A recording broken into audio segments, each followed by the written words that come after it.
Good Tuesday morning, everybody. Welcome back to KSAT News Now. This is our bite-sized streaming newscast with the top stories you need to know. And welcome back, Alicia. Thank you. I had a little 3-day weekend. Yeah, and it looked like you had a lot of fun at that Cowboys game. Yes. Are you the good luck charm now? Because they I think lost so. the week before. So invite me back, Dallas Cowboys. I think I just need to be there on the sidelines. Yeah, Super Bowl with Alicia hanging out at AT&T Stadium. It was a lot of fun, but happy to be back. Today, Beto ORourke is in the Alamo City, plus Pfizer has some plans for its COVID pill that we mentioned last week. And earlier this morning, we asked if it is too early for Christmas decorations, Alicia, so you can vote on the KSAT Instagram page and Alicia's Instagram page as well, running a couple of polls there, and we will share the results later on KSAT News Now. But first, President Joe Biden has signed into law a $1 trillion infrastructure bill. It's designed to create jobs across the entire country. Yeah, this is big news. $110 billion will go to building and upgrading aging highways and bridges, $65 million for high-speed internet, and $39 billion for public transportation. So this is something that many mayors and city officials have been looking forward to for years. Cities like Boca Raton, Florida, Cincinnati, Ohio, Baltimore, Maryland are already on the list for these major repairs and replacements.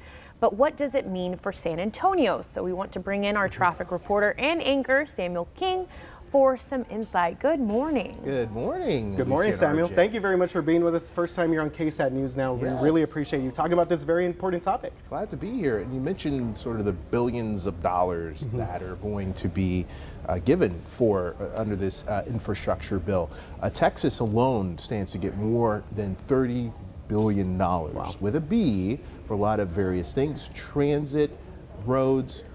Congressman Joaquin Castro, he was recently in the area. He mentioned that it could be $1 billion to the San Antonio region alone for various highways.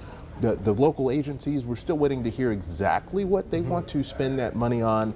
We do know there might be some projects that they need to fill out, like 1604, like I-35, that portions of which, even though construction's underway, are unfunded, so that could come to it. You see the school buses there. There's also stuff for electric vehicles, grants for school districts to convert their school buses to electric, so cleaner burning engine. A lot of electric vehicle stuff in this infrastructure bill. So it'll be interesting to see how it all shakes out. You know, it sort of got lost in sort of the debate over it, but this is a really big deal, as the president would say, because it's a lot of money for this stuff, and it is a lot of, you know, provisions in it. You know, I was telling our folks here earlier this morning, like we could literally do a story a day on how much could be done for San Antonio. Yes. I have a quick question, Samuel, on this. Just from what you've seen so far in your reporting here across the city and now being in this position, what do you think are some things that maybe we can focus on when it comes to highways or just transit here that this money may be able to go to? Well, I think one thing when you speak of, we'll start with transit first, because you know, we've done stories over the years, KSAT Explains did, via compared to its other peer agencies, not only across the country, but even in Texas, has been underfunded. They only get a portion of the sales tax revenue that the other agencies get across the state. That's going to change a little bit in 2026 after the referendum last year, but this federal money is really going to be a game changer for them in the sense that they're able to move up some of those plans. Already they were able to do that with some of the stimulus funding that was there. So now when you're talking about this major investment of billions of dollars, not sure exactly how much VIA is going to get. That's one thing that should really help them with some of their advanced rapid transit plans. That's sort of a hybrid between a bus and a rail thing. So we'll see more about that in the coming years.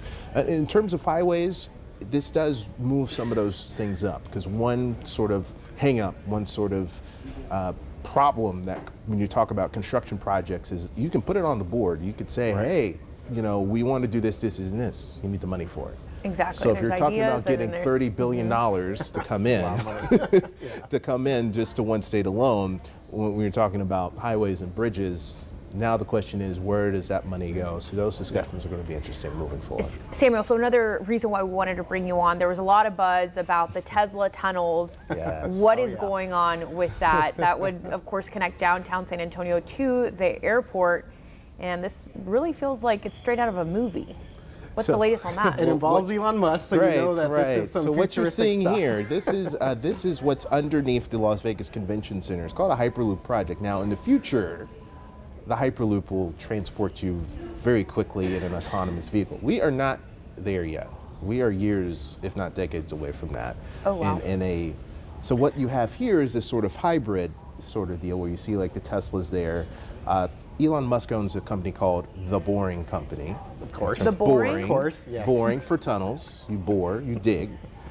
So they have completed this project and to kind of see that construction there. So what the Boring Company promises is doing these sorts of projects much cheaper than, you know, like your traditional projects. So they were able to do this for millions of dollars in Vegas instead of billions of dollars in Vegas. So that's kind of what the idea might be here. We don't have many specifics yet, but the Alamo Regional Mobility Authority, they put out a request for proposal, a request for qualified proposals.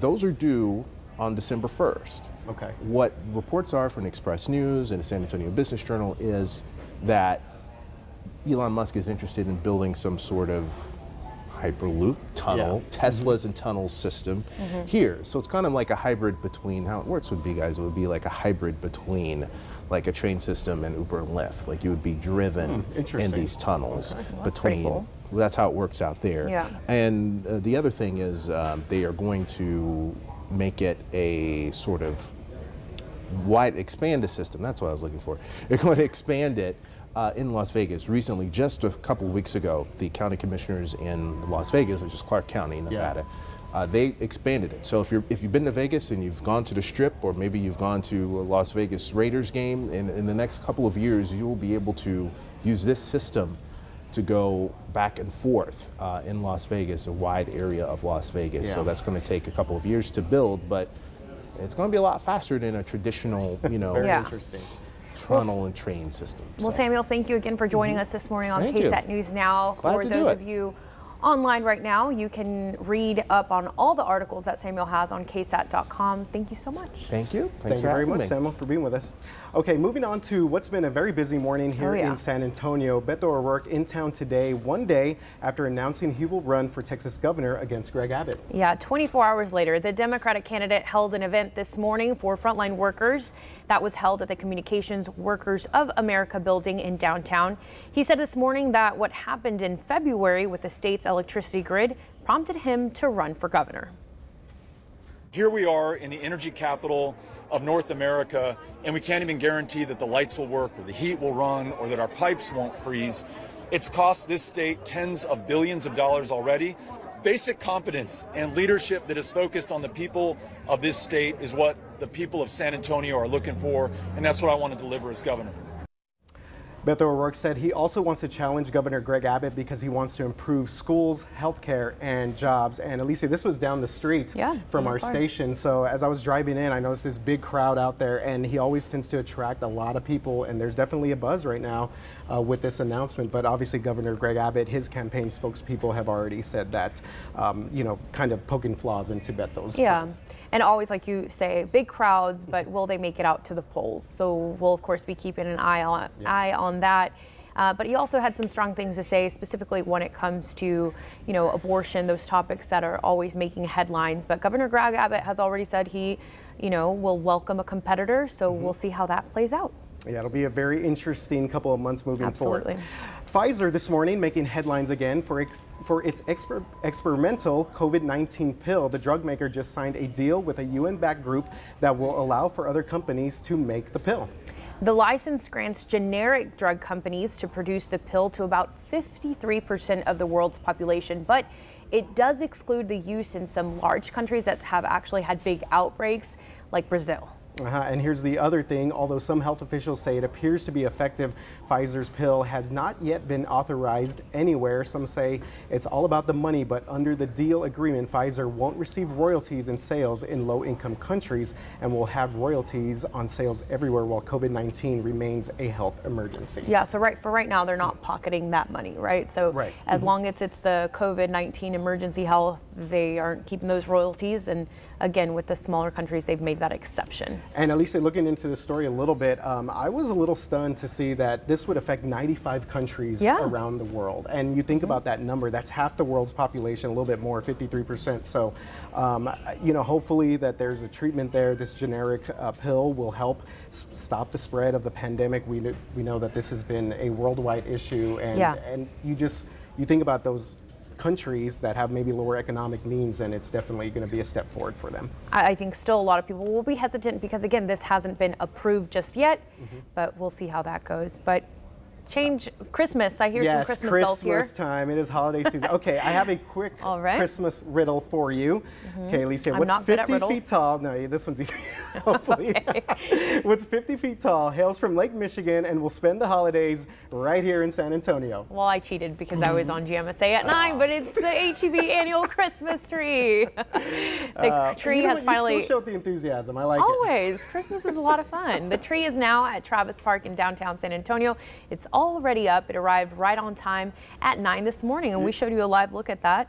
You still don't have your lumberjack. Oh yeah, I don't have my Paul Bunyan shirt, as David Sears mentioned, that I need to go get that at an axe as well. I'm still just working on the beard. And then Justin said that you could just rip the sleeves off since it's a little warm out there. Yeah, I could have done that. The tree is a concolor fir from northern Michigan, and so once it's up, it will have thousands of lights, I believe it's 10,000, and dozens of handmade ornaments. So it will officially be lit on November 26th, so that's the day after Thanksgiving at 3 p.m. Yeah, and you see it right there. So we were out there earlier this morning as they arrived right at 9 a.m. to get this tree ready to go. And they were kind of a little worried about it because they were saying that they have to lift it up on that crane, and it's always like the most worrisome part of it. Yeah, because you never know what's going to happen with that. Yeah, so, and I believe we do have some viewer comments on this. So people talking about just Christmas tree and the holiday season in general. This is from MJ Keenan.